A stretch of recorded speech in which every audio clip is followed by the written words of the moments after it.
In a beautiful, green country surrounded by high mountains, there was a large, magnificent castle.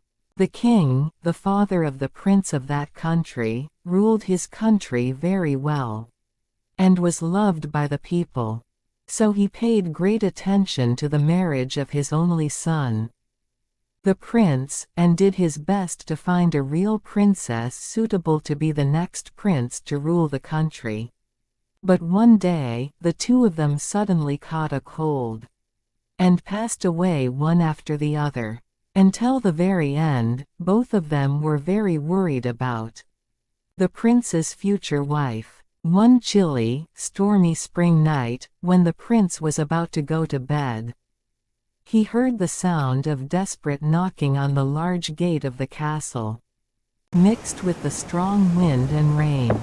The gatekeeper reported that a young girl, drenched, had gotten lost and was asking if she could stay at the castle. The prince felt sorry for her, and brought her into the castle to be looked after.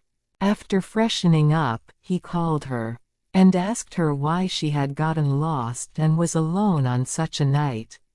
The girl replied, "I am the youngest princess of the eastern country. This morning, the weather was so nice that I went hiking with my friends. Before I knew it, I had become separated from them. I tried to find a way back to the castle, but unfortunately, I was caught in the rain and I didn't know which way to go. I was tired and at a loss. However, I kept walking through the storm and finally reached your castle. I thought it would be rude of me to do it alone, but I decided to ask for your help." While he was doing this, he heard an even louder and more violent knock on the castle door.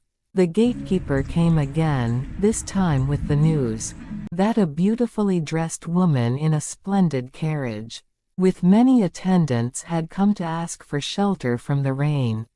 "Oh dear, what on earth is going on tonight?" The prince was puzzled by this strange turn of events, but allowed the large group of people to enter the castle. He then called the person who had arrived later with her many attendants, and asked for the details. "I am the princess of the western country. We were returning from a distant country on behalf of my father, and we encountered this storm. We were exhausted and wondering what to do when we came across the castle, and we asked for shelter from the rain for the night." The prince thought it was strange that both of them were princesses of neighboring countries, one to the east and the other to the west. But he suddenly thought of something, and ordered his attendants to do something, and went to sleep that night. The next morning, the wind had died down, and the weather was beautiful and clear.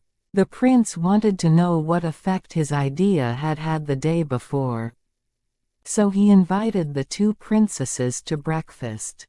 The princess, who had come soaking wet last night, looked very tired and had red eyes when she answered the prince's call. "Good morning. Did you sleep well last night?" The princess replied, "Well, I'm sorry to say this, but there was something small in my futon, and it bothered me every time I turned over in my sleep. And it bothered me, so I couldn't fall asleep easily." The princess from the west, who arrived later and was dressed in a beautiful outfit, answered the same question by the prince, "Yes. Thank you. Thanks to you, I was able to sleep very soundly." After a while, the attendants who had come to pick up the princess from the west arrived at the castle. The princesses thanked the prince, and returned to their respective countries with their attendants. Soon after, the joyous day came when the prince would welcome his wife. His wife was the princess from the eastern country, who had been to the castle on that stormy night. The prince's words, "Only a true princess," could be so distracted by a single P that had been purposely placed second from the bottom among 13 fluffy futons, are said to have been the deciding factor in their marriage.